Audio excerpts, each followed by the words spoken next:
Guys, Master Basag King na naman guys. Hindi ko alam guys kung malulungkot kayo or mamamangha dito sa ginawa kong content na reaction video. Panoodin nyo to guys. Talagang sa tingin ko madadarama nyo pag napanood nyo. Itong nakuha ko na balita na to. Guys, suportahan natin to. Isang pamilyang mahigit isang dekada nang nakatira sa Malakwebang Lagusan sa Batangas City. Ang mga otoridad nangangamba para sa kanilang kaligtasan. Narito ang aking frontline report.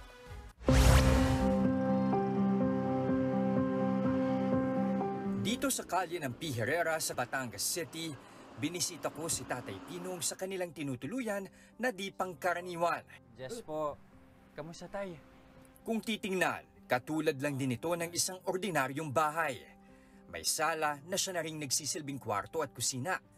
May sariling linya ng kuryente at may tubig. Pero alam nyo ba, isa itong malakwebang lagusan. Isang man-made tunnel na gawa noong pangpanahon ng Hapon.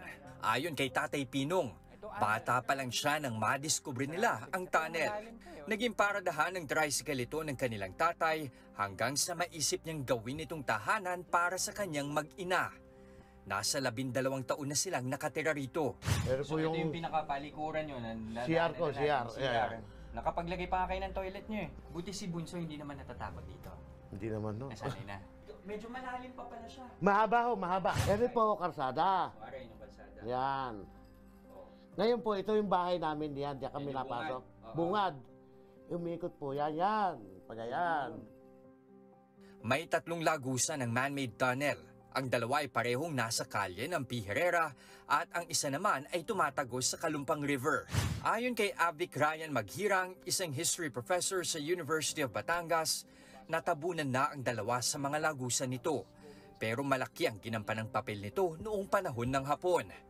Mismong mga Pinoy na bihag pa raw ang gumawa at humukay nito. Sa loob nga ng kuweba, makikita pa ang pinaniniwalaang marka ng mga pikong ginamit ng mga Pinoy sa paggawa ng tunnel. Hinukay nila yan for their own good? Or No. inutusan sila ng mga Dahil Hapon? inutusan sila ng mga Hapon. Dito sila dumadaan kapag bumaba sila from the Kalumpang River, tapos going inside the city and vice versa. For convenience, tsaka of course, para security na rin nila, para hindi sila expose sa kalaban during the war. Dagdag ni Prof, mahalagang mapreserba ang lugar na ito alang-alang sa mga susunod na henerasyon. Malaki yung impact niya sa lipunan, lalo na sa consciousness ng mga Batanggenyo. Hindi na natin kayang diretsuhin kasi medyo may harang na saka mas sumisikip pa siya, mas lumiliit na yung tunnel. Ito pa nga lang, 5'9" ako, hindi na ako kasya. Paano pa kaya doon? Kailangan na raw gumapang. Aabot yan mga nasa 50 kilometro hanggang sa ibang bayan pa dito sa Batangas. Ano? Makikita nyo rin yung tatag ng sikmura nila Tatay Rufino actually para tumira dito kasi hindi siya madali tirahan.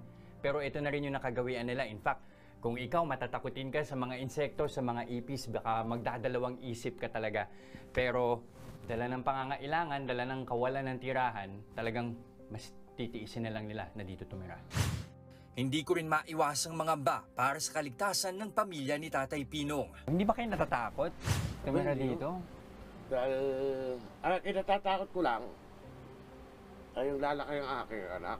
Oo. Na narito. Mm. Wala akong magawa.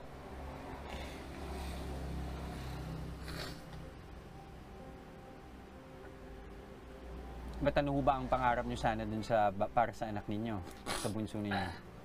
Makatapos sa pag-aaral, hindi, gusto ko may alis dito. Mm. Kaso wala ako eh. Sadyang walang pambili o pang-upa, no? Ng maayos na bahay. Pambili pa, wala. Mm-mm. Hindi ko na naman kaya magtrabaho maigi. Sa aming pakikipanayam sa Batangas City Government, napag-alaman namin ngayong taon lang din nila napansin ang lagusang ito sa puso ng Batangas City. Kung ang itatanong po yung risk, very risky, may hazard. Ano ho, kasi in the first place, hindi conducive para sa isang family, sa mga tao na tumira doon because yung ventilation, wala yun.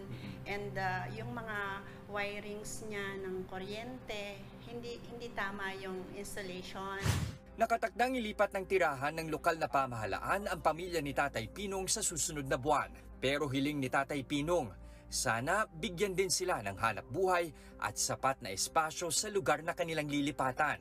Pag-aaralan naman ng City Engineer's Office kung paano mapepreserba ang tunnel na minsay naging tahanan sa isang pamilya at mahalagang parte ng ating kasaysayan.